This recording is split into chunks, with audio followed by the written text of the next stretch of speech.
ইনকিলাব মঞ্চের মুখপাত্র ওসমান শরীফ হাদির জানাজায় যোগ দিতে জাতীয় সংসদ ভবনের দক্ষিণ প্লাজায় নেমেছে সর্বস্তরের মানুষের ঢল। থাকুন, আমরা এবারে সরাসরি চলে যাব দক্ষিণ প্লাজায়, সংসদ প্লাজার।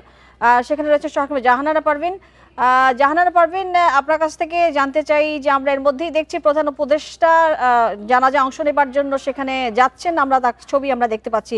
সার্বিক কি পরিস্থিতি একটু জানাবেন, জানাজা ঠিক কখন শুরু হবে? প্রধান উপদেষ্টা কিছুক্ষণ আগে এখানে এসেছেন জাতীয় সংসদের দক্ষিণ প্লাজায়।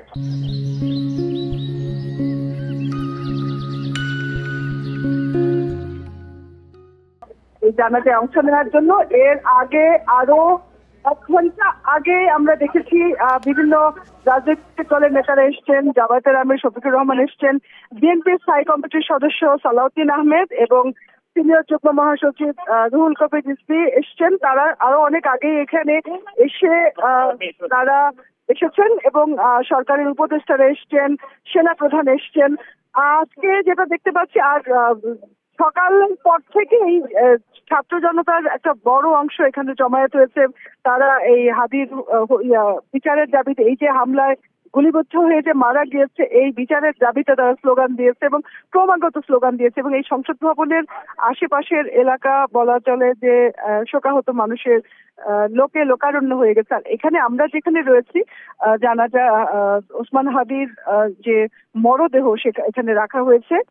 কিছুক্ষণ আগে অ্যাম্বুলেন্সে নিয়ে আসা হয়েছে ওসমান হাদির মরদেহ এবং জানাজা এখন শুরু হবে। যেটা হয়েছে, প্রথম কাতারে আমরা যেটা দেখতে পাচ্ছি, দাঁড়িয়েছেন সরকারের উপদেষ্টারা রয়েছেন, প্রধান উপদেষ্টা রয়েছেন এবং সেনা প্রধান রয়েছেন, বিএনপির স্থায়ী কমিটির সদস্য সালাউদ্দিন আহমেদ, রুহুল কবির রিজভী এবং বেশ কয়েকটি রাজনৈতিক দলের নেতা, জামায়াতের আমির শফিকুর রহমান তিনিও প্রথম কাতারে রয়েছেন। যেখানে মরদেহ রাখা হয়েছে তার পরপরই যে প্রথম কাতার, সেখানেই বিশিষ্ট জনরা সেখানে দাঁড়িয়েছেন।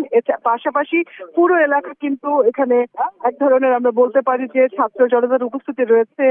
তার ভক্ত সমর্থক এবং ইনকিলাব মঞ্চের নেতাকর্মীরা রয়েছেন এবং এনসিপির নেতাকর্মীরাও রয়েছেন। এক ধরনের এই পুরো সংসদ ভবন যে প্রাঙ্গণ, মানে ক্যাবিনেট যে সড়ক, সেখানেও এখানে শোকাহত মানুষ এবং ছাত্র জনতা তারা এখানে এই জানাজায় অংশ নিতে এসছেন এবং এক ধরনের শোকাবহ একটা পরিবেশ।